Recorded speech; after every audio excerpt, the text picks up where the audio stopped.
ഭൗതിക സംസാരം പള്ളിയിൽ പാടില്ല. നമ്മൾ ചെയ്യുന്ന അമലുകളൊക്കെ നിഷ്ഫലമായി പോകാൻ ഒരു ചെറിയ സംസാരം മതി പള്ളിന്റെ ഉള്ളിൽ. എത്ര ഗൗരവമെന്നറിയോ പള്ളിന്റെ ഉള്ളിലെ വിഷയം. സുയൂത്തി ഇമാം റളിയല്ലാഹു അൻഹു പറയുന്നുണ്ട്, അല്ലാഹു ഫിൽ മസ്ജിദി ദുൽമത്തുൻ ഫിൽ ഖബർ. പള്ളിന്റെ ഉള്ളിൽ വെച്ച് പൊട്ടിച്ചിരിക്കുന്നത് ഖബറിലെ ഇരുട്ടാണ്. എന്തെല്ലാം സംസാരങ്ങളാണ്. ചെറുപ്പക്കാരോട് ഞാൻ പറയട്ടെ, ജുമാക്ക് വരുന്ന ഒറ്റ കലാമ് സംസാരിക്കരുത്. എനിക്കന്നല്ല നിങ്ങൾ ജുമാക്ക് പോകാതെ വിട്ടിരിക്കാല്ലേ, അതിന് കുഴപ്പമില്ല. എന്തൊരു സംസാര പള്ളിന്റെ മേലെന്ന്. എന്തെല്ലാം കളിയാ കളിക്കുന്നത്, ഗെയിം കളിക്കുന്നു. നഊദു ബില്ലാഹ്. പള്ളിന്റെ മേലെയോ കളിക്കാനുള്ള സ്ഥലമാണോ സഹോദരങ്ങളെ അല്ലാഹുവിന്റെ പള്ളി? സംസാരിക്കാനുള്ള സ്ഥലമാണോ അല്ലാഹുവിന്റെ പള്ളി?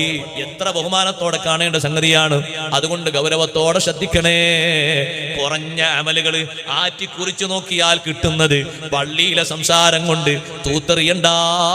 ഏതെങ്കിലും ഉസ്താദുമാരെ നിയന്ത്രിക്കാൻ വരുമ്പോ അവരെ കൊഞ്ഞനം കുത്തിയിട്ട് ചെറുപ്പക്കാരായ ആളുകൾ ഇതിനെ എതിർക്കരുത്. ആ തിന്മയെ നമ്മൾ പ്രോത്സാഹിപ്പിക്കലാകും. നമ്മുടെ ജീവിതവും ആഖിറവും ഒക്കെ ഇരുളടഞ്ഞു പോകും.